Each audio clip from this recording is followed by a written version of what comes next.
Rebecca handed me the ultrasound at campaign headquarters, 8 weeks pregnant, then said, "It's not yours, Daniel, it's Graham's." The envelope was manila, that institutional medical beige that smells like antiseptic and anxiety. Millbrook Women's Clinic, printed across the top. I'd been looking for voter registration lists in her desk drawer, and there it was, heavy. You could feel something substantial inside before opening. I walked across the campaign office with it. 18 staffers working at folding tables, volunteers outside placing yard signs with our family photo. Rebecca was reviewing talking points with Jenna, our field organizer. She looked up when I approached, saw what I was holding, her face drained of color. "Becca," I said. My voice sounded normal, excited even. "Is this what I think it is?"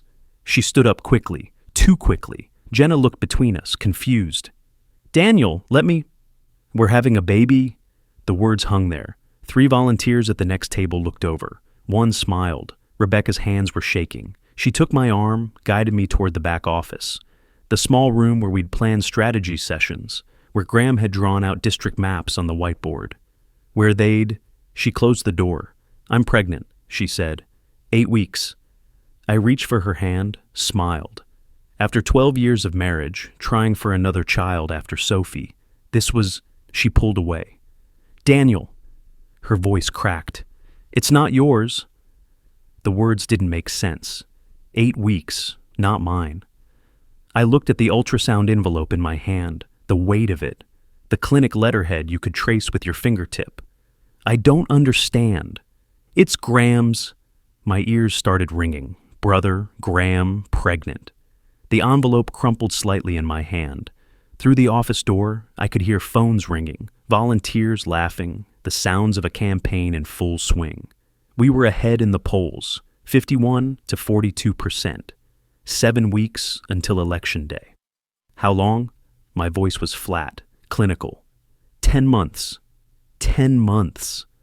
The campaign had started 10 months ago, when Graham moved back to Millbrook to run my campaign, when I thought my older brother was finally supporting me instead of competing with me, when Rebecca became campaign spokesperson and they started working late nights on messaging strategy.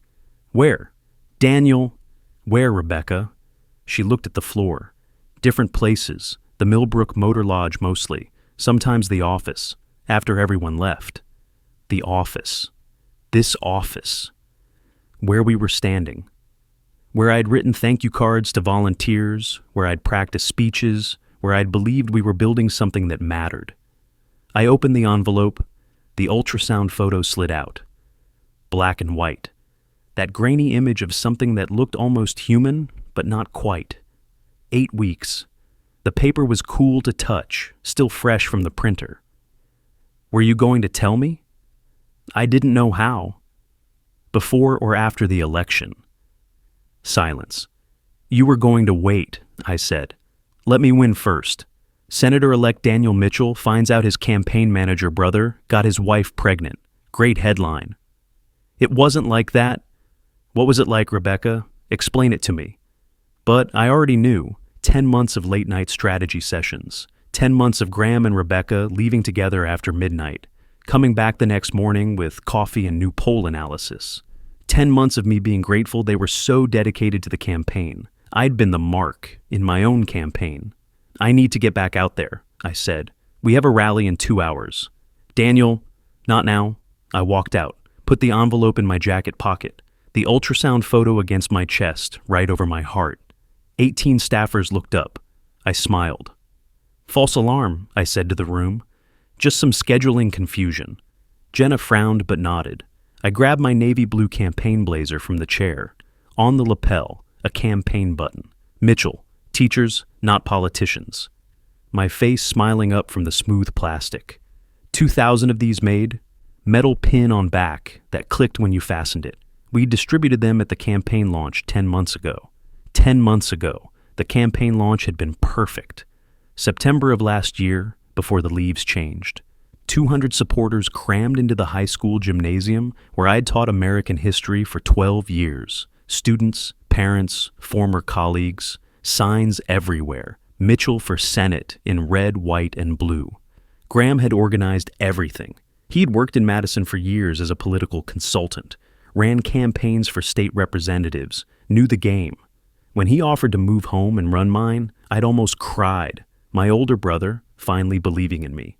"Ladies and gentlemen," Graham had said into the microphone, "my little brother has taught your kids for over a decade. He's taught them about democracy, about civic responsibility, about how government is supposed to serve the people, not the other way around." The crowd cheered. But the current senator? He blocked education funding. He voted against teacher pay increases. He doesn't represent Millbrook's values. More cheers. I stood backstage with Rebecca and Sophie. My daughter was 13 then, wearing a Team Mitchell t-shirt, holding a stack of campaign buttons. She'd helped design them. "Dad," Sophie whispered, "you're going to change things." Rebecca squeezed my hand. "We're going to change things. Together." Graham continued. "Daniel Mitchell isn't like other politicians. He's one of us, a teacher, a father, someone who shows up. And that's what we need in Madison." He looked backstage at me, gestured me forward. I walked out to applause. Saw Frank Kowalski, my former principal, in the front row. Saw my students, former students, holding homemade signs. Saw my mother, Carol Ann, 74 years old, crying with pride. I took the microphone. "We're not like the others," I said. "We're the honest ones." The crowd roared. Rebecca joined me on stage, kissed my cheek. Graham stood on my other side, arm around my shoulder. Sophie ran up with the campaign buttons, started handing them to people in the front row.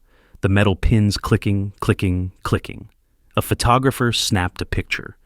That photo would end up on 4,000 yard signs across 6 counties. Our family. Smiling, united. Graham leaned close during the applause. "You're going to win this, brother. We're going to make sure of it." He'd already started sleeping with my wife. I didn't know that then. Didn't know that Rebecca's hand in mine was already someone else's. Didn't know that the late-night strategy sessions Graham proposed were cover for something else. Didn't know that every time they left campaign headquarters together, every time Rebecca came home at 2 in the morning, smelling like coffee and hotel soap, every time Graham texted me with new polling data, they were using my campaign to hide an affair. On the yellow legal pad where Graham planned debate strategy, there was a lipstick mark. Red, Rebecca's shade. I'd found it one morning and smiled. Thought she'd kissed the paper for luck before a tough negotiation. The coffee stain next to it, the way the paper was slightly warped where liquid had seeped in. I'd thought it meant they'd been working hard. Now I knew different. Now I knew what that lipstick mark really meant. The rally was in 3 hours. I drove home to change clothes, practice my speech. Sophie was at school. Rebecca stayed at campaign headquarters. Graham was meeting with the local party chairman, Tom Brady, about turning out the vote. My phone buzzed. Text from Graham. "Latest numbers just in. You're at 51-42. We're crushing it, brother. Victory is right there." Victory, built on lies. I sat in my car in the driveway. Our house, the one Rebecca and I bought 15 years ago. The yard sign on the lawn, our family photo, all 3 of us smiling. Red, white, blue corrugated plastic. Makes a hollow sound when you tap it. 4,000 of these across the district. My phone buzzed again. Frank Kowalski. "Daniel, looking forward to tonight's rally. You've got this. Make us proud." Make them proud. 200 volunteers had given up evenings and weekends, knocked on doors, made phone calls, handed out buttons and yard signs, believed in the message, believed in me. We're not like the others. We're the honest ones. I'd said that at the campaign launch, said it at every rally since, said it in the debate last month when my opponent called me naive. Senator Bradley, I'm not naive. I'm honest. And maybe that's so rare in politics that it looks like weakness to you. But to the people of this district, it's exactly what they want. Someone who tells the truth. Someone who doesn't play games. The moderator had asked, "Mr. Mitchell, how can voters trust that you'll stay true to your values once you're in Madison? Everyone says they're different. Then they get there and change." I'd looked directly at the camera, at the 50,000 people watching live. "You watch if they stay consistent with their values even when it hurts them," I'd said. "That's how you know they're being honest." A student, my former student actually, Emily Chen from my advanced placement history class, had asked that same question when I visited her school during the campaign launch. "Mr. Mitchell, how do we know politicians are being honest?" "You watch their actions, Emily, not just their words. You watch if they stay consistent with their values even when it hurts them." She'd nodded, satisfied. Later, she'd signed up to volunteer. Now, I was 7 weeks from winning this election. 7 weeks from becoming Senator-elect Daniel Mitchell. 7 weeks from standing in front of those cameras and taking an oath to serve with integrity. All while hiding that my wife was pregnant with my brother's child. I got out of the car, walked inside, changed into my rally clothes, khakis, button-down shirt, navy blazer, the campaign button already on my lapel. I looked at myself in the mirror. "You can do this," I said out loud. 2 hours. Just smile for 2 hours. The ultrasound envelope was still in my jacket pocket. I pulled it out, looked at it again. 8 weeks pregnant. Due date probably May. Right around the time I'd be voting on my first bills in Madison if I won. When I won, because I was going to win. 51 to 42%. Graham's strategy was working. Rebecca's media coordination was perfect. We'd turned a small-town teacher into a legitimate threat to a 2-term incumbent. My phone buzzed. "Rebecca, people are already arriving. It's going to be packed.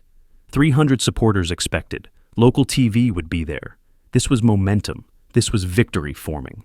I put the envelope back in my pocket, straightened my tie, practiced my smile in the mirror, walked out the door. The rally was at Millbrook High's football field.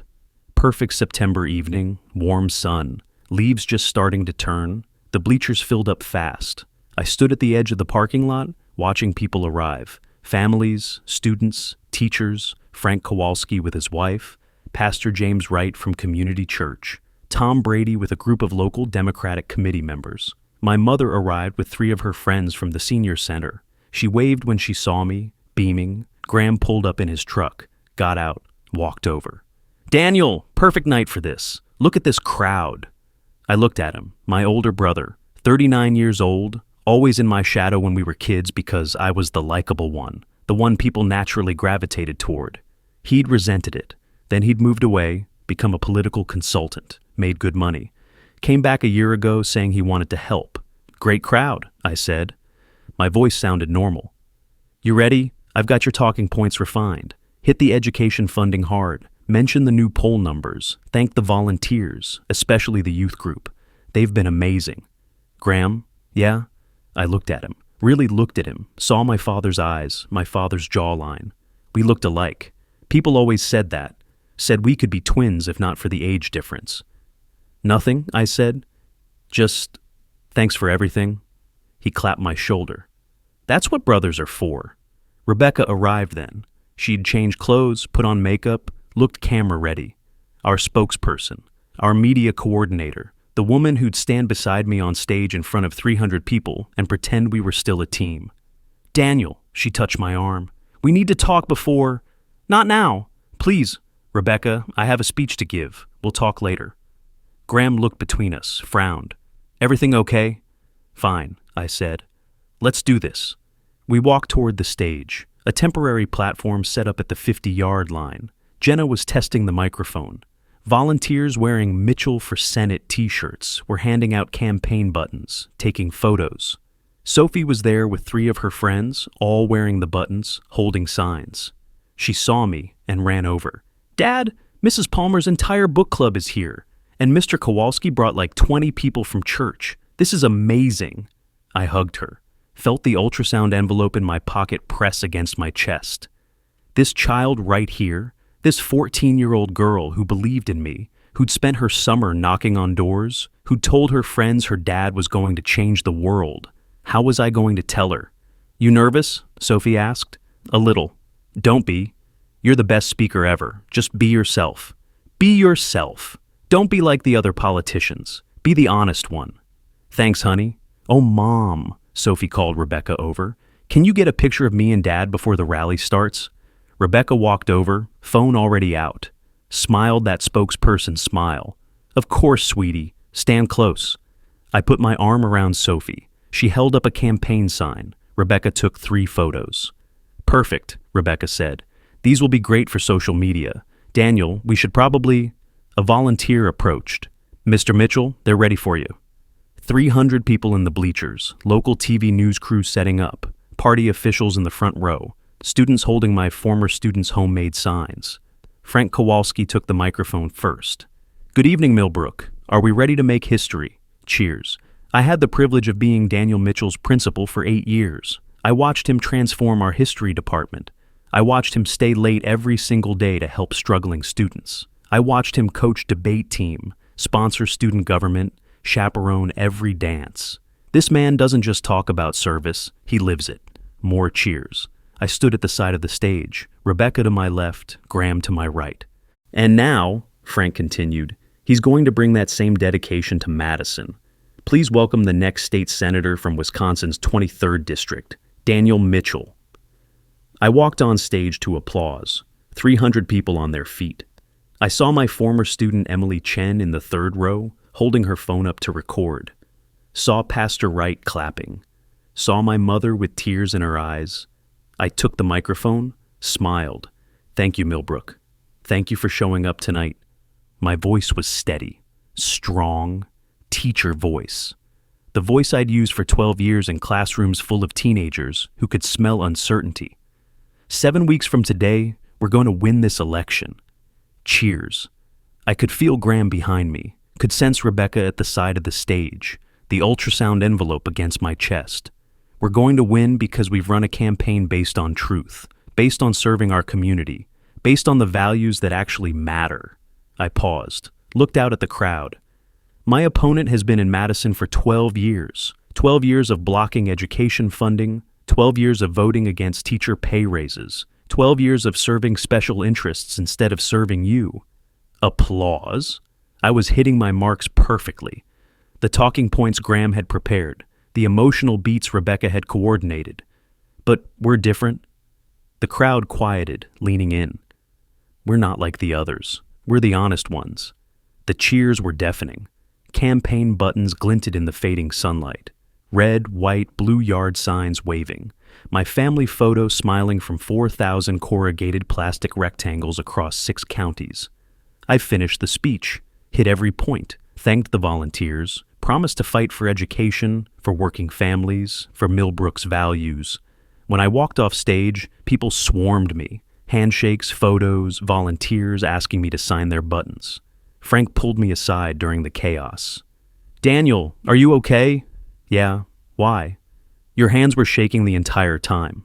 I looked down. He was right. My hands were trembling. Had been since I took the microphone. Just adrenaline, I said. Frank studied me. Former principal's intuition. If you need to talk, I'm fine, Frank. Really, just excited. He nodded slowly. Didn't believe me. But what was I going to say? My wife and my brother have been sleeping together for 10 months. She's pregnant with his child. I'm 7 weeks from winning a Senate seat based on a campaign that's built on a lie. If you've ever had to smile in public while falling apart inside, had to give that presentation, attend that event, keep it together when everything in you is screaming, you know what that feels like. You know about that performance. I drove home alone. Rebecca stayed at headquarters with Graham to coordinate social media posts from the rally. Strike while the iron's hot, Graham had said. We need to get these photos up tonight, show momentum. Momentum built on their affair. Sophie had gone to a friend's house, Maya Rodriguez's family. They were making campaign posters for the youth volunteer group. I sat in my car in the driveway. Our house, our yard sign, our life that wasn't real anymore. My phone buzzed. Graham, polling data just came in from today. You're at 51 to 42, Daniel. We're winning. Another rally like tonight, and we'll be up by 15 points. Another text. Rebecca, Sophie asked if I'm coming home tonight. I said yes. We need to talk. Please. What was there to say? She was pregnant with my brother's child. 10 months of lying. 10 months of pretending while I thanked volunteers and wrote personal notes and believed we were building something that mattered. I went inside. The house was quiet, too quiet. I walked through rooms where Sophie had grown up, where Rebecca and I had planned our future, where I'd graded papers late into the night, where we'd celebrated anniversaries and birthdays and promotions. There were campaign materials everywhere, signs in the garage, buttons on the kitchen counter, a box of thank you cards I'd been writing by hand to volunteers. 200 of them, cream cardstock. My teacher handwriting, neat printing, careful and personal. Each one unique, each one thanking someone by name for their specific contribution. Dear Frank, Your introduction at the rally meant the world. Thank you for believing in me since my first day teaching. I'll make you proud. Daniel. Dear Emily, seeing my former student volunteer has been one of the best parts of this campaign. You're going to change the world. Keep asking the hard questions. Mr. Mitchell. Dear Pastor Wright, your prayers and support have sustained me through this. Grateful to have you in my corner. Daniel. I picked up the stack. 200 cards. 200 people who believed the message, who believed in me. The front door opened. Rebecca. Daniel. Sophie's at Maya's house, I said, making campaign posters. I know. Daniel, we need to... How long were you going to wait? She set her purse down, stood in the doorway. I don't know. I didn't plan this. Any of this. 10 months, Rebecca. You didn't plan it for 10 months? It just happened. Don't. My voice was sharp. Don't say it just happened. You made choices. He made choices. Every late night, every hotel room, every time you left campaign headquarters together while I stayed behind writing thank you cards. Silence. Does he love you? I asked. Daniel. Simple question. Does my brother love you, or was this just convenient? She looked at the floor. I don't know. We haven't talked about what happens after. After I win and become Senator Mitchell, and you're the senator's wife, and he's the campaign manager who got you pregnant? I laughed. It sounded bitter even to me. You must have talked about it. You must have planned something. We didn't plan for me to get pregnant. But you planned everything else. The affair, the cover story, using my campaign so you could be together without suspicion. I looked at her. Did he suggest that I run? Is that why Graham came back to Millbrook? Her face told me everything. Oh my God. You convinced me to run. It wasn't like that. You convinced me to run for Senate so you and Graham could have an affair under the cover of campaign work. I was the mark, Rebecca, in my own campaign. Daniel, please. But I was done. I grabbed my keys. Where are you going? Campaign headquarters. We have debate prep in the morning. Final debate is in 4 weeks. 50,000 people watching. Can't let the mask slip now. Campaign headquarters at 9 p.m. was mostly empty. Jenna was still there, organizing volunteer schedules. 2 college kids were updating the phone bank database. Daniel? Jenna looked surprised. Didn't expect you back tonight. Great rally. Thanks. Just need to grab some files for debate prep.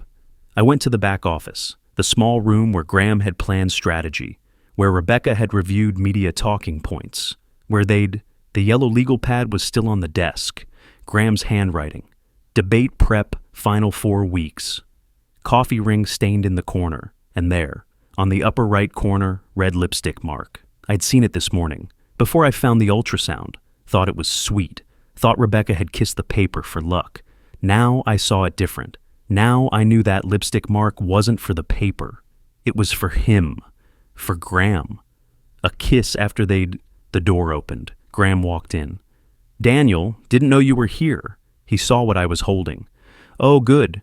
You found the debate prep notes. I refined the education section. I think if you lead with the funding statistics, then pivot to the personal story about how many times, I asked. What? How many times, Graham? In this office. In this room. He froze. I picked up the legal pad, held it up. The lipstick mark. I thought she kissed the paper, but she kissed you, didn't she? Right here, on this desk. My father's desk that I brought from home because it felt lucky. Graham's face went pale. How many times did you sleep with my wife in this room? Daniel, how many times? He didn't answer, couldn't meet my eyes. I set the legal pad down carefully, opened the drawer. There were campaign schedules, volunteer lists, strategy memos. And underneath, pushed to the back, a white plastic key card, Millbrook Motor Lodge, room 47. The corner was bent from being pulled from a wallet over and over. I held it up. This fell out of your wallet during strategy meetings twice. Both times Rebecca grabbed it before I could see. I thought you were staying at the motel because it was closer to headquarters than Mom's house. Graham reached for the key card. I pulled it back. How many times, Graham? I don't know. Approximate. Daniel, how many times? My voice echoed in the small office. Jenna and the college kids looked toward our door. Graham's voice was quiet. 23, the motel, plus other places. 23 times. 23 separate nights at the Millbrook Motor Lodge, room 47. Campaign credit card charges I'd signed off on without question, because Graham said we needed rooms for out-of-town volunteers. Other places? Hotels during the Madison conference. The boat that one weekend. Here, a few times. The boat. Our family's boat. The one my father had left us. Where Graham and I had fished as kids. Where I'd taught Sophie to water ski. You took her on Dad's boat. I'm sorry. Sorry. 10 months of sorry. 10 months of sleeping with my wife while managing my campaign. 10 months of strategy sessions and polling data and debate prep. 10 months of me trusting him. I grabbed the key card, room 47. White plastic, slightly grimy, light, almost weightless. But it held all the weight in the world. I drove to Frank Kowalski's house at midnight. He answered the door in his bathrobe, took one look at my face, and let me in. Coffee? He asked. Please. We sat at his kitchen table, the same table where he'd helped me prepare my teaching portfolio 12 years ago, where he'd convinced me to apply for the history position, where he'd become more than a principal, a mentor, a friend, almost a second father after mine died.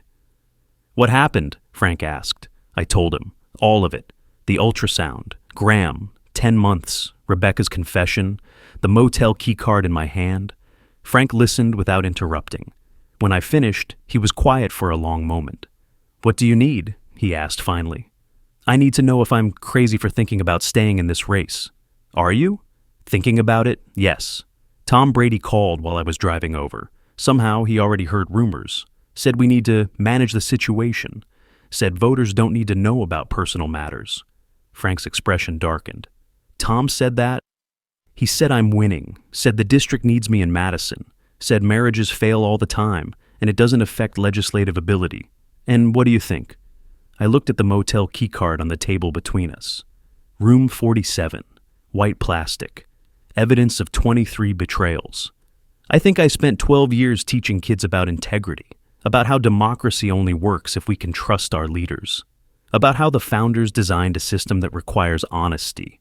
And if I hide this and win, I become everything I've been running against. Frank nodded slowly. But 200 volunteers gave up their time, thousands of dollars in donations. Sophie has told everyone her dad's going to change things. And I'm ahead, Frank. I'm actually going to win. At what cost? Before I could answer, Frank stood up, went to his study, came back with a manila folder. I wasn't going to show you this tonight, he said. Was going to wait until morning, but since you're here... He opened the folder. Inside, printed phone records, AT&T logo at the top, pages and pages of call logs and text messages. I'm the campaign treasurer, Frank said. I review all expenses. 3 weeks ago, I noticed irregularities in the campaign phone bill. A lot of texts and calls between two numbers during hours when people should be sleeping. He slid the pages across. Yellow highlighter screamed from every sheet. Rebecca's number, Graham's number, 400 text messages over 10 months. Calls at 2:47 a.m., 3:12 a.m., 11:58 p.m. The paper crinkled as I picked it up. Multiple pages stapled together. The chemical smell of fresh highlighter. Sharp paper edges. I cross-referenced the dates, Frank continued. Every late-night call corresponds to a campaign event the next day. Every cluster of texts happens when you were out of town for teacher conferences or visiting Sophie at camp. I flipped through the pages, saw the pattern, systematic, calculated. There's more, Frank said quietly. The motel charges. 23 separate charges to the Millbrook Motor Lodge over 8 months. All paid with campaign funds. All signed off by Graham as volunteer accommodation expenses. That's campaign finance violations. Yes. Misuse of donated funds for personal purposes. If this gets out, it's not just a scandal. It's potentially criminal. I set the papers down, stared at them. 400 text messages, 23 motel charges, 10 months of documented evidence. What do I do, Frank? That's not my decision, Daniel. But I'll tell you what I'm thinking. Those volunteers, they believed in a message, an honest teacher running against a corrupt system. If you hide this and win, you prove the system right. You prove that everyone's corrupt, everyone lies, and integrity doesn't actually matter. And if I expose it, you lose the race. probably lose your teaching career. Hard to come back from this kind of public humiliation. Sophie's life becomes a nightmare at school. Your mother's heart breaks. Graham gets blackballed from political consulting. Rebecca, I don't know what happens to Rebecca. The baby? The baby deserves better than being born into this mess. We sat in silence. The phone records between us, evidence of everything I'd refused to see. Frank's voice was gentle. You used to tell your students something. I heard you say it at a school assembly once. Truth matters more than winning. Remember? I remembered. So, Frank said, does it? The next morning, I drove to Graham's construction site. He ran a small commercial contracting business on the edge of town.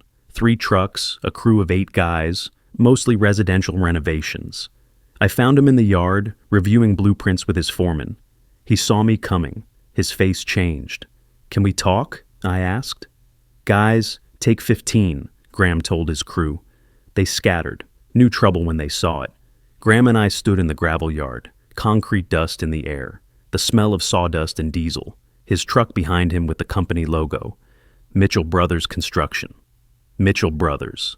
I have the phone records, I said. His jaw tightened. 400 text messages, calls at 2, 3 in the morning, while I was home with Sophie, while I was writing thank you cards to volunteers who believed in us. Daniel, I have the motel charges 23 times. Campaign funds, Graham. You used donor money to pay for hotel rooms where you slept with my wife. I'll pay it back. You think that's what this is about? Money? I pulled out the phone records, threw them at him, pages scattered in the gravel, yellow highlighter visible on every sheet. Tell me something, I said. When did you decide? When did you and Rebecca decide that getting me to run for Senate would be the perfect cover for an affair? Graham didn't answer. Because that's what happened, isn't it? You came back to Millbrook a year ago. Let me help you, little brother. Let me run your campaign. And Rebecca was so supportive, so excited about me finally doing something important. It wasn't like that? Then what was it like? Explain it to me. Graham kicked at the gravel, wouldn't meet my eyes. We didn't plan it, the affair. It just happened. But you did plan the campaign. You convinced me to run so you'd have an excuse to be here, to work late nights with Rebecca, to travel together to conferences, to hide in plain sight while I thanked volunteers and knocked on doors. Silence. Say it, I demanded. Say you used me. Graham's voice was barely audible. We used you. The words hung in the air, concrete dust drifting, his crew watching from a distance, pretending not to. Why? I asked. Why not just leave? Why the elaborate charade? Graham finally looked at me. Because you're the one people love, Daniel. You're the teacher everyone adores, the nice guy, the one who always does the right thing. Me? I'm just the older brother who never measured up. So, this is about jealousy?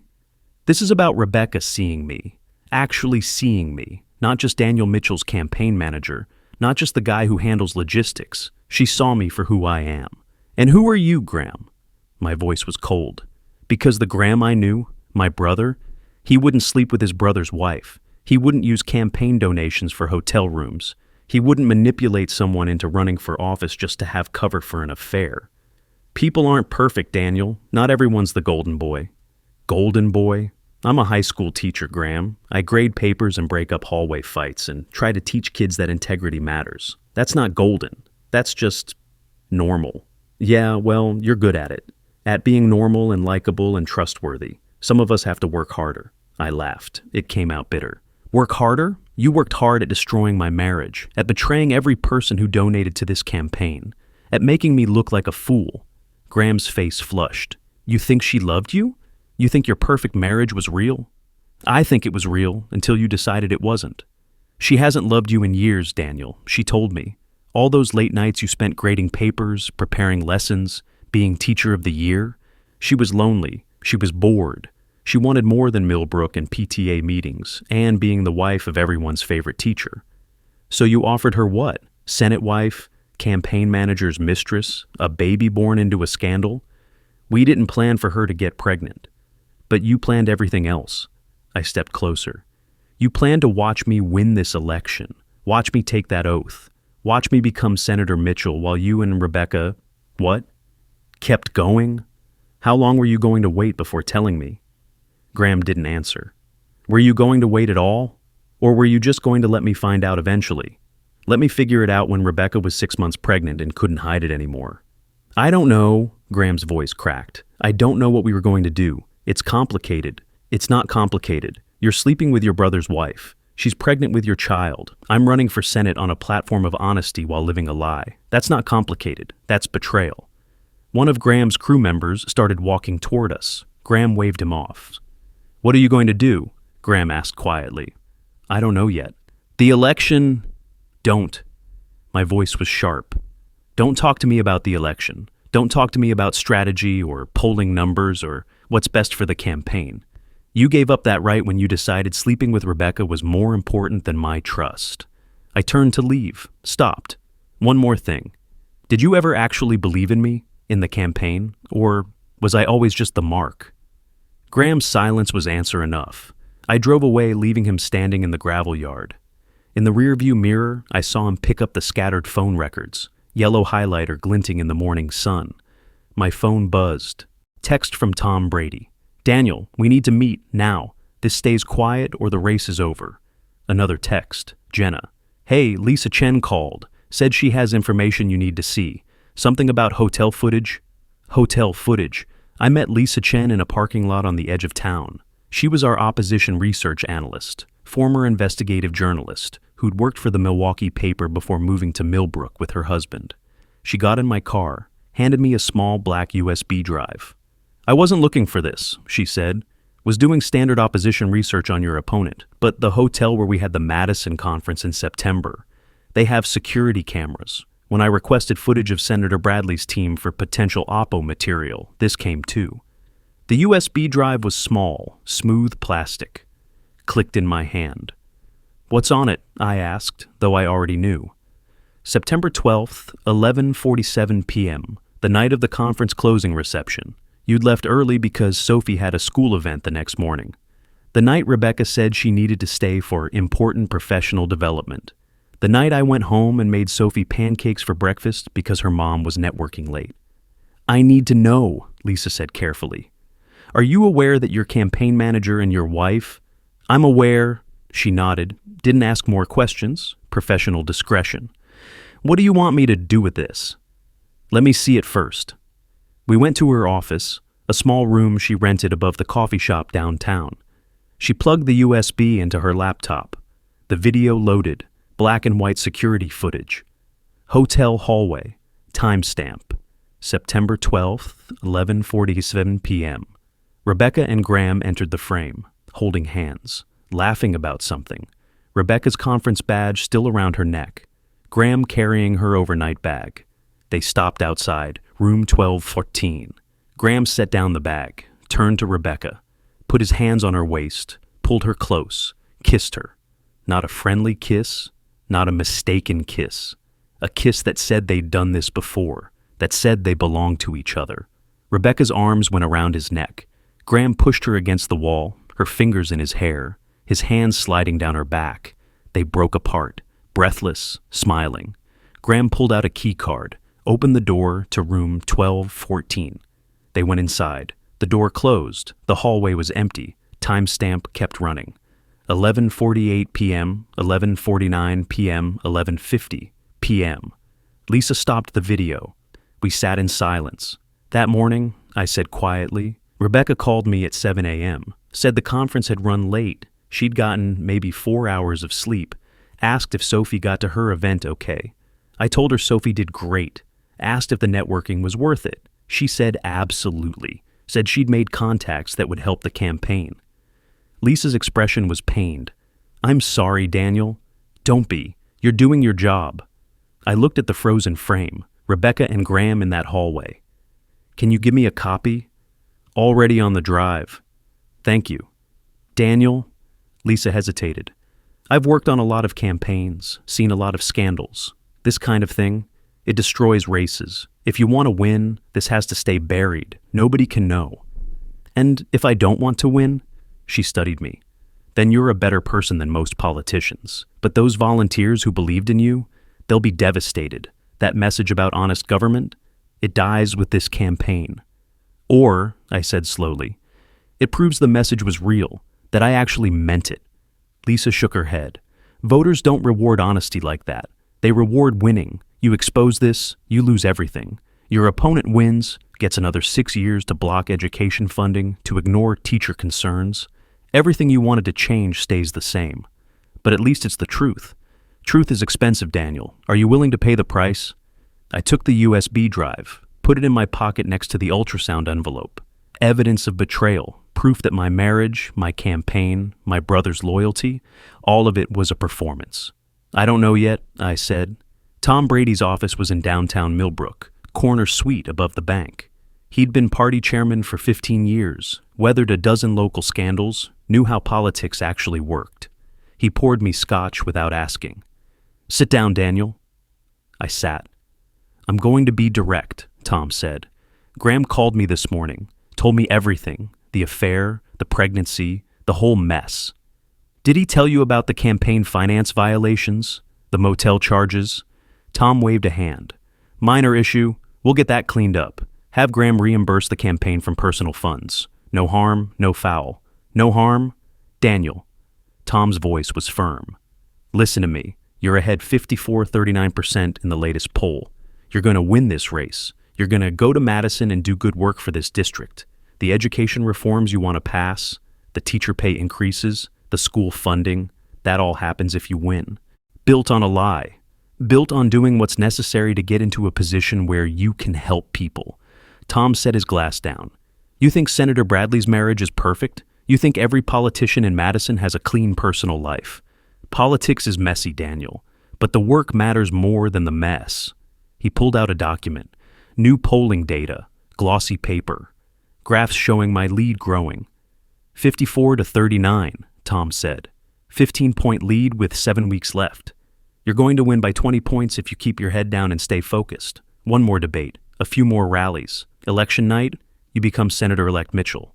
And Rebecca?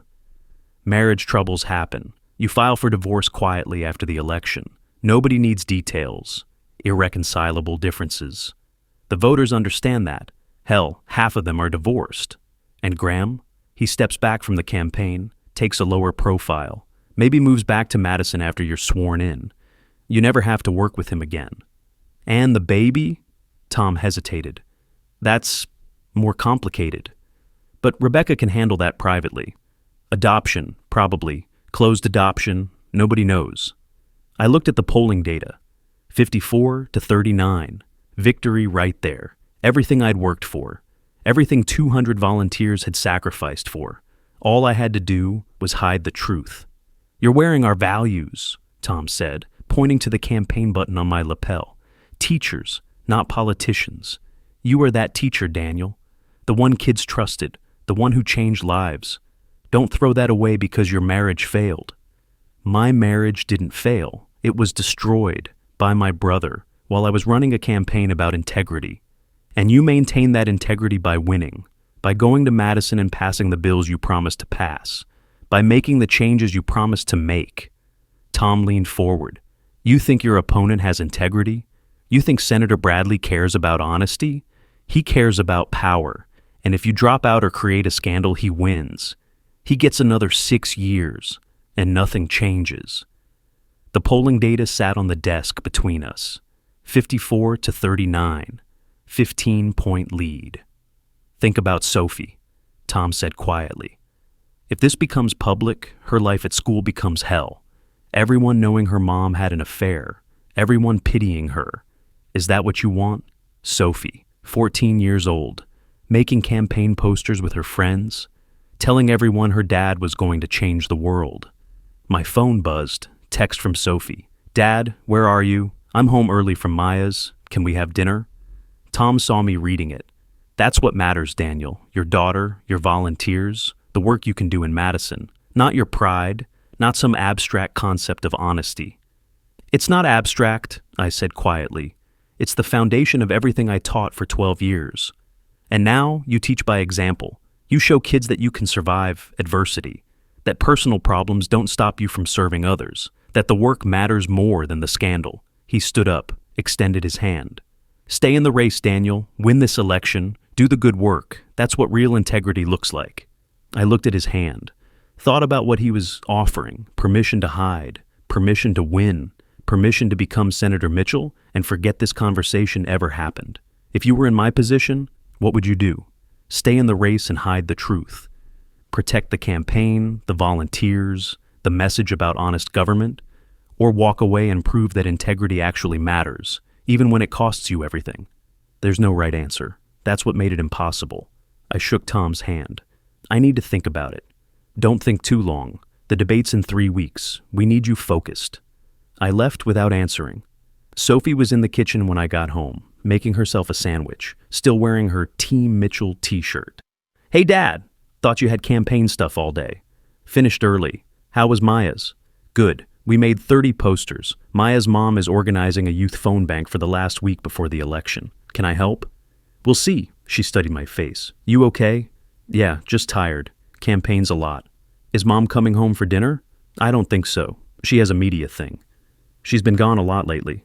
Sophie's voice was casual, but there was something underneath, a question she wasn't quite asking. It's a busy time. Yeah. She took a bite of her sandwich. Dad, can I ask you something? My stomach tightened. Of course.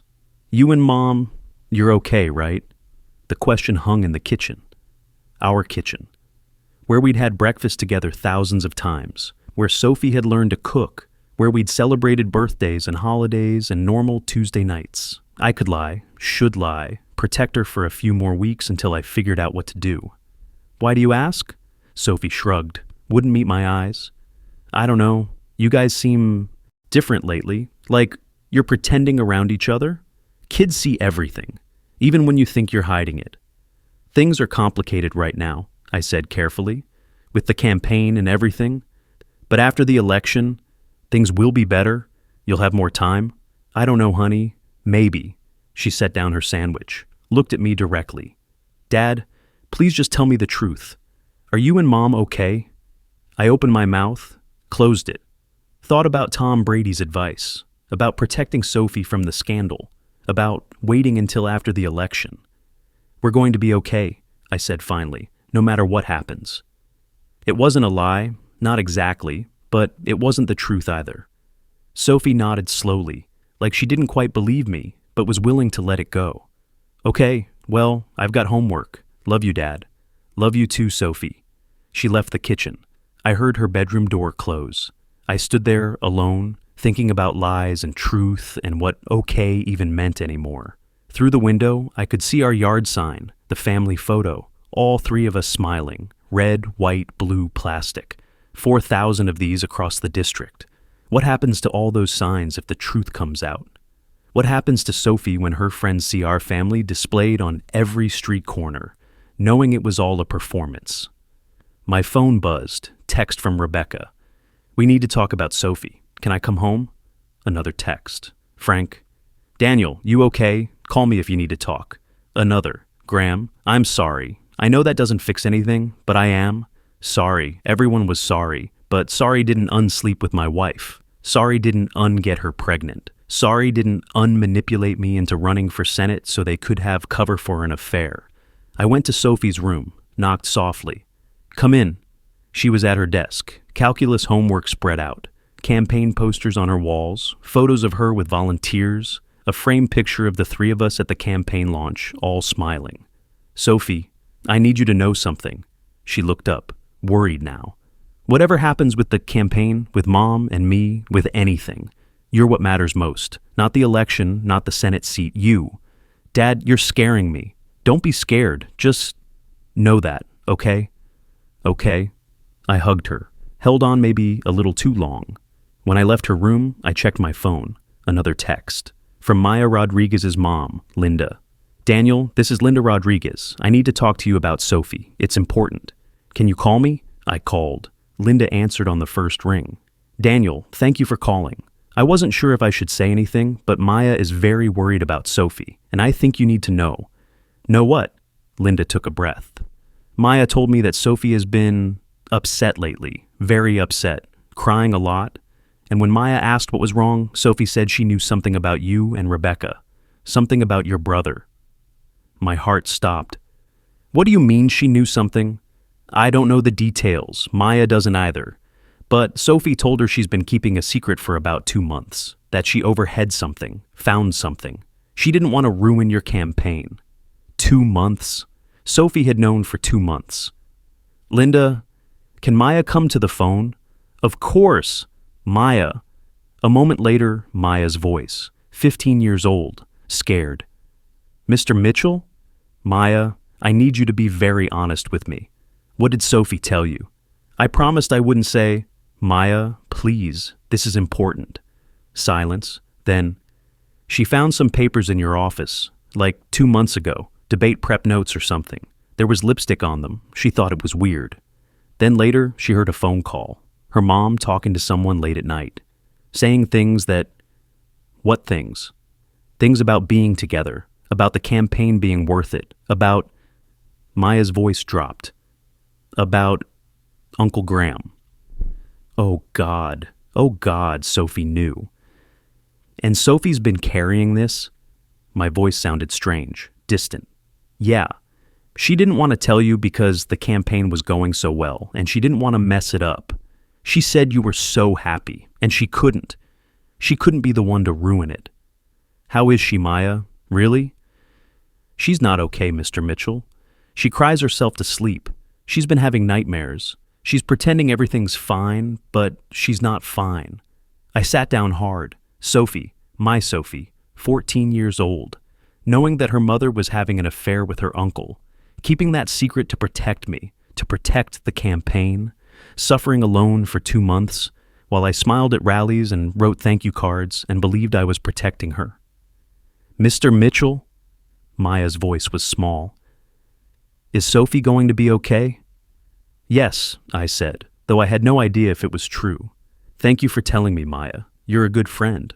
I hung up, sat in the kitchen. Sophie had known for 2 months. While I was maintaining my mask, she was maintaining hers. While I was pretending at rallies, she was pretending at school. While I was trying to protect her innocence, she was trying to protect my campaign. I'd failed her in every way that mattered. My phone buzzed one more time. Tom Brady. Daniel, thought about it? We need an answer. Stay in or drop out. What's it going to be? I looked at the campaign button on my shirt. Mitchell, teachers, not politicians. My face smiling up from the smooth plastic. I looked at the polling data Tom had given me, 54 to 39. I looked at Sophie's door, my daughter who'd been crying herself to sleep for 2 months. I thought about the students I'd taught for 12 years, about the question Emily Chen had asked. How do we know politicians are being honest? About my answer?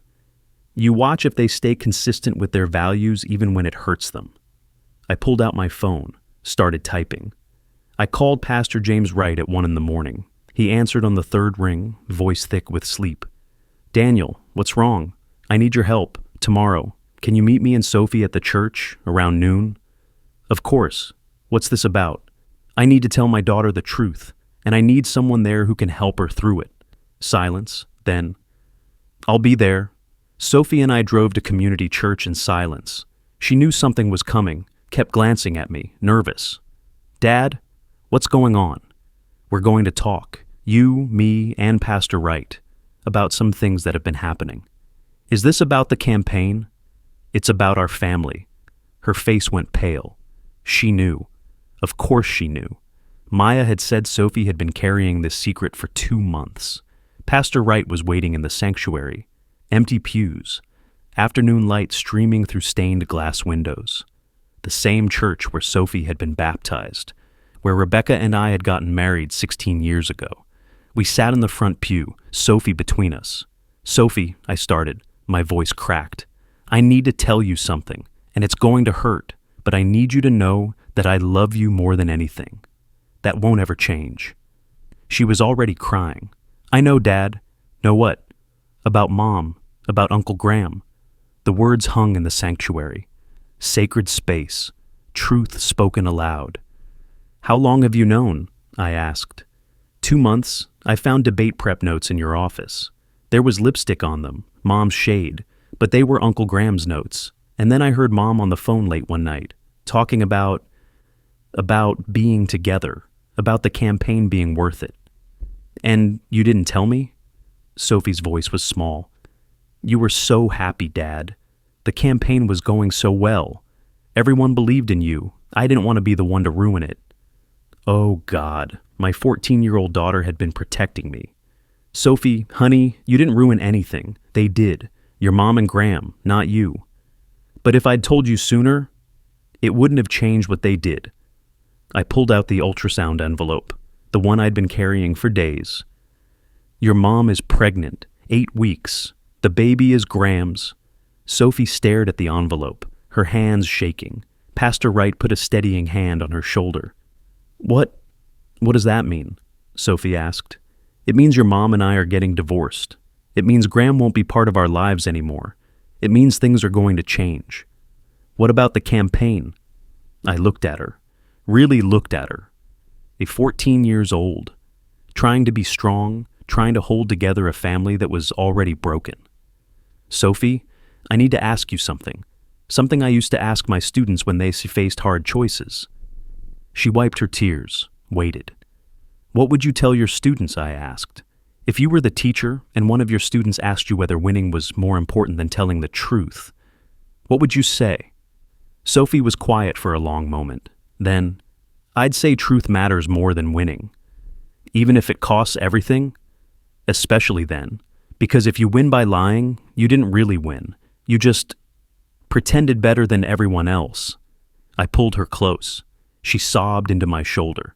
Pastor Wright sat with us while Sophie cried, for her mother, for her uncle, for the family that wasn't coming back. When she finally pulled away, her voice was steady, stronger than mine. "Dad, what are you going to do?" "I'm going to withdraw from the race. But you're winning." "I know. Everyone's worked so hard." "I know. The volunteers, Frank, all those people who believed in you. They believed in a message, Sophie, about honest government, about integrity mattering. If I stay in this race and hide what happened, I prove that the message was a lie." Sophie nodded slowly. "Understanding. What would you tell your students, right?" "Right." She looked around the sanctuary, at the light through the stained glass, at the empty pews where she'd grown up hearing sermons about truth and grace and doing the right thing even when it's hard. "I'm scared," she admitted. "Me too.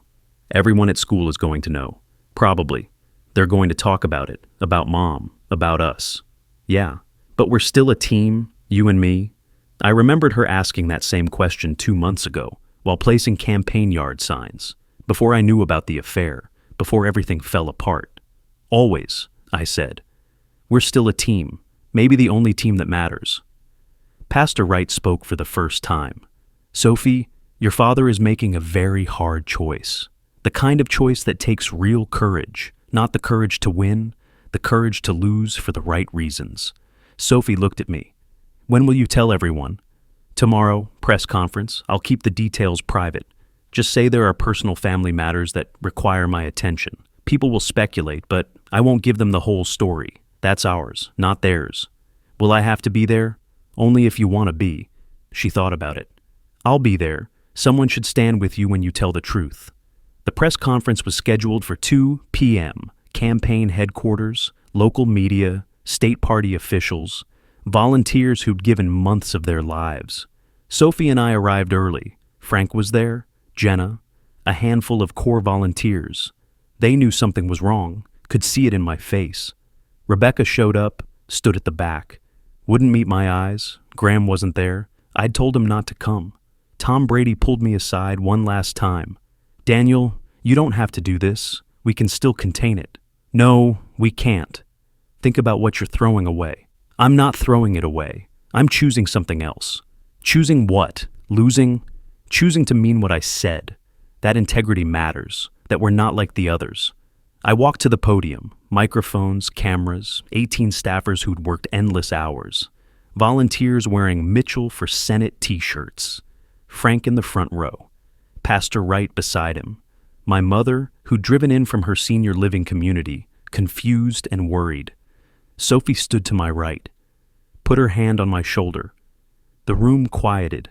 I looked at my campaign button, Mitchell, teachers, not politicians, reached up, unpinned it, set it on the podium. "Thank you all for coming," I said. "I have an announcement to make.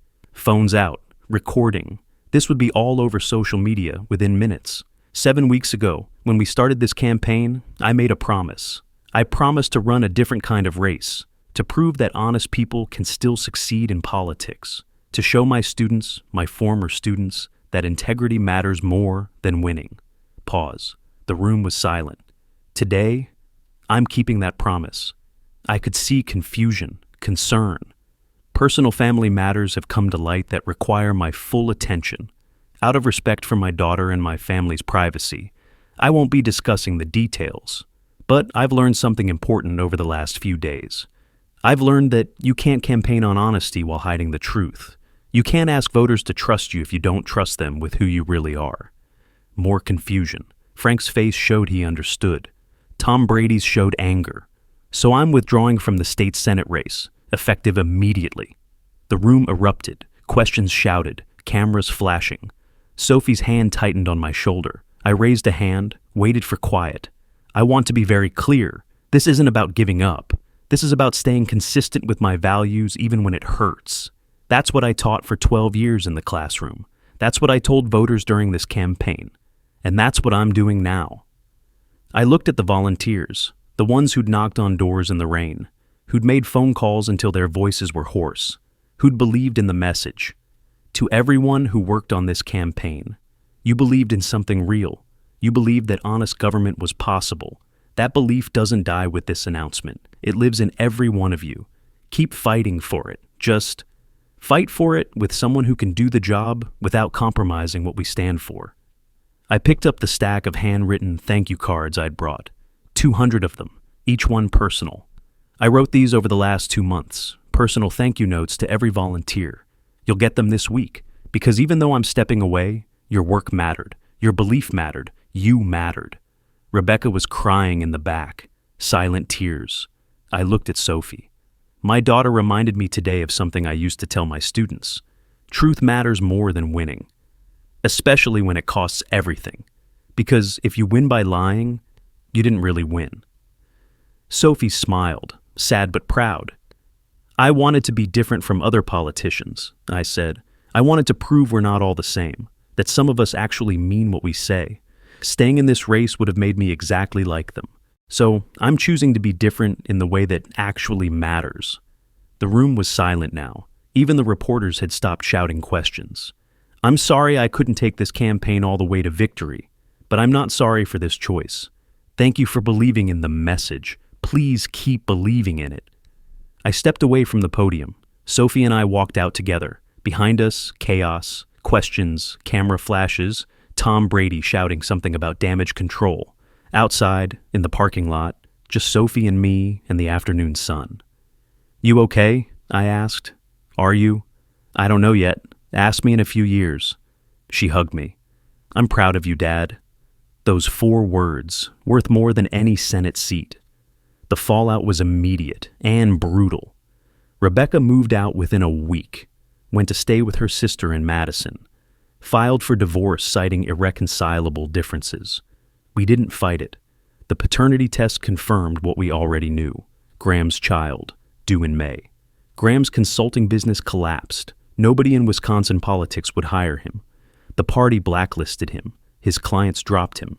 Within 2 months, he'd moved out of state. Trying to rebuild somewhere, nobody knew the story. My mother stopped speaking to him, told him he'd betrayed not just me, but everything our father had stood for. Rebecca and I worked out custody quickly, Sophie with me. Rebecca got visitation rights, supervised at first, then slowly more as Sophie healed. The baby. Rebecca decided on adoption, a private agency, closed adoption. A couple in their 30s who'd been trying to conceive for years. Teachers, actually. Good people who would give that child a chance at a life not defined by scandal. I signed off on the arrangements, made sure it was done right, made sure the adoptive parents were vetted thoroughly. That baby deserved better than being born into our mess. The campaign officially ended. My opponent, Senator Bradley, won re-election by 12 points, gave a victory speech about the importance of stability and experience. Some of my volunteers were angry, felt I'd abandoned them. Others understood, sent me letters saying they'd learned something important about integrity by watching what I did. Frank told me I'd taught his best lesson. Not in a classroom, he said, but still, best lesson you ever gave. I couldn't go back to teaching at Millbrook High. Too much attention, too many questions, too many students who'd worked on my campaign, whose parents had opinions about what I should have done. So I applied to districts in other parts of the state, found a position at a small high school 2 hours away. Fresh start. New students who didn't know my story. Sophie and I moved 6 months after the press conference. Small apartment, smaller life. But honest, real. The first day back in a classroom, I was nervous. 28 high school juniors staring at me. American history. The subject I'd taught for 12 years before everything changed. "I'm Mr. Mitchell," I said. "Some of you might have heard things about me, about a campaign I ran, about choices I made. That's all true.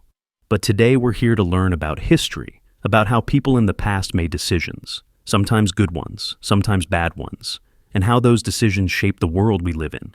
A kid in the back raised his hand. "Mr. Mitchell, did you really give up a Senate race because of, integrity or whatever?" I smiled. "I did. And it was the hardest thing I've ever done, but also the most important. Was it worth it?" I thought about that question, about everything I'd lost, the Senate seat, my marriage, my brother, my reputation, my career at the school where I'd taught for over a decade, but also what I'd kept, Sophie, my self-respect, the ability to look at myself in the mirror, the ability to stand in front of students and talk about integrity without being a hypocrite. "Yes," I said, "it was worth it." The kid nodded, satisfied. I still had the campaign button in my desk drawer. Mitchell, teachers, not politicians, kept it as a reminder, not of what I'd lost, but of what I'd chosen. Because I had been the teacher, not the politician. And that was enough. 2 years later, Sophie was 16, thriving at her new school, in therapy still, but healing. Building a relationship with Rebecca that was different than before, more honest, more real. We'd gone back to Millbrook for a visit, drove past our old house, past the high school where I'd taught, past campaign headquarters, which was now a coffee shop. "It's weird being back," Sophie said. "Yeah. Do you miss it?" "Sometimes, but I like where we are now." We stopped at Frank's house. He'd retired from teaching, spent his days fishing and reading and occasionally consulting on local campaigns. "Daniel," he hugged me. "Sophie, look at you, all grown up." We sat on his porch, drank lemonade, talked about teaching, about Sophie's college plans, about the small life we'd built in our new town. "You know," Frank said, "there's a school board race here this fall. 3 open seats. Millbrook needs people who actually care about education." I laughed. "Frank, I'm not running for anything ever again. Not a big campaign, just local, school board. You'd be good at it. And people remember what you did. Most of them respect it now. Time's passed. Wounds have healed." "I don't know." "Dad," Sophie interrupted. "You should do it." "Sophie, no, seriously. You taught me that truth matters more than winning. But you also taught me that service matters, that showing up matters. You could help the schools here, make them better." It would mean being back in the spotlight, a small spotlight, school board, not Senate. Frank nodded. "She's right, and this time you do it the right way. No secrets, no campaign manager who's sleeping with your wife." I winced. Frank had earned the right to dark humor about it. "Think about it," he said. I did think about it for 3 months, and then I filed paperwork, Millbrook School Board, at-large seat, small campaign. Just me and Sophie, no big staff, no strategy sessions, no late nights with consultants, just honest service. The kind I should have run the first time. Sophie made signs with me in our garage, simple design, just my name, just the 2 of us in the photo this time. No Rebecca, no false family unity. Mitchell for schools, honest service. We placed them around town. Sophie's friends volunteered. Maya Rodriguez, Emily Chen, who was home from college, former students who remembered me, parents who'd watched what I did 2 years ago and understood why. No campaign buttons this time, no slick mailers, just door knocking, just conversations, just showing up. One afternoon, a woman answered her door, looked at me, recognized me. "You're the one who dropped out," she said. "I am. My daughter had you for AP History. She said you were the best teacher she ever had." "Thank you." She also said what you did, walking away from that Senate race. taught her more than any lesson you gave in class. I felt my throat tighten. That's kind of her to say. It's true. She's studying political science at Madison now, wants to work in government, says she wants to be the kind of public servant you tried to be. After she closed the door, Sophie looked at me. See? It mattered. What? What you did. Choosing truth over winning. It mattered. We kept walking, kept knocking, kept having conversations. At a coffee shop one morning, a student, my former student, recognized me. Mr. Mitchell, I heard you're running for school board. I am. That's great. Can I volunteer? Sure. Why? The student, his name was Marcus, I remember teaching him, leaned forward. Because you taught me something important. You taught me that sometimes the right choice is the hard choice. That integrity actually means something. I want to help elect someone who actually believes that. Sophie and I ran a quiet campaign. Small town, local issues, teacher pay, school funding, curriculum decisions. Nothing dramatic, nothing scandalous, just service. Election night was at the community center, small crowd, maybe 60 people. When the results came in, I won by 18 points. Sophie hugged me. You did it, Dad. We did it. No big campaign, no perfect family image, she said. Just us. And it was enough. My first school board meeting was on a Tuesday night. 7 board members, superintendent, about 25 community members in the audience. I took my oath. Same oath I would have taken as senator, but smaller, local, real. After the meeting, Frank found me in the parking lot. How does it feel? He asked. Different? Better? You know what the difference is? What? This time, you didn't have to leave behind who you are to win. He was right. I drove home. Sophie was doing homework in her room. I went to my desk, opened the drawer, found the old campaign button. Mitchell, teachers not politicians. I'd been both now, teacher and politician, but not at the same time. I put the button back in the drawer, closed it. In 2 years, Sophie would go to college. I'd serve out my school board term, maybe run again, maybe not. The work would continue either way. The next day I was back in my classroom, 2 hours from Millbrook, the school where I'd rebuilt my life. A student raised her hand. Mr. Mitchell, I saw you won your school board race. Congratulations. Thank you. Can I ask you something? Of course. Would you ever run for office again? Like, bigger office? I looked at the photo on my desk. Sophie and me. Campaign yard sign. In the background. Small race. Honest campaign. Real victory. I did, I said. I ran from the person I was becoming. Best campaign I ever lost. The student looked confused. What I mean is, winning isn't always about crossing the finish line first. Sometimes it's about running the race in a way you can be proud of, even if you don't win, especially if you don't win. She nodded slowly. Understanding. Daniel and Sophie redefined what family means. Not who you're born to, but who shows up. Who stands with you when everything falls apart. Who helps you rebuild after the world ends. If you've built your own chosen family, the friends who became siblings, the mentors who became parents, the people who stayed when blood relatives left. I want to hear about them. Tell me their stories in the comments. And if this story moved you, if you believe integrity matters more than winning, subscribe. I tell stories about hard choices, second chances, and the courage it takes to choose truth over everything else. I'll see you in the next one. We're not like the others. That's what I said at my campaign launch 2 years ago. Believing it meant something. Believing I was different. I was wrong. We are like the others. Everyone is. Everyone faces moments where winning means compromising who they are. Everyone gets tempted to hide the truth for a good cause. The difference isn't whether you face those moments. It's what you do when you do. I chose truth. It cost me a Senate seat. It cost me my marriage. It cost me my brother. It cost me the life I'd built. But it gave me something else. It gave me Sophie's respect, my students' trust, my own ability to stand in front of a classroom and talk about integrity without feeling like a fraud. It gave me the chance to run again, smaller, quieter, honest. 2 years later, Sophie and I stood in a parking lot after my school board victory, just the two of us. No big campaign, no perfect family image, just us, and that was enough. Ready to go home, Dad?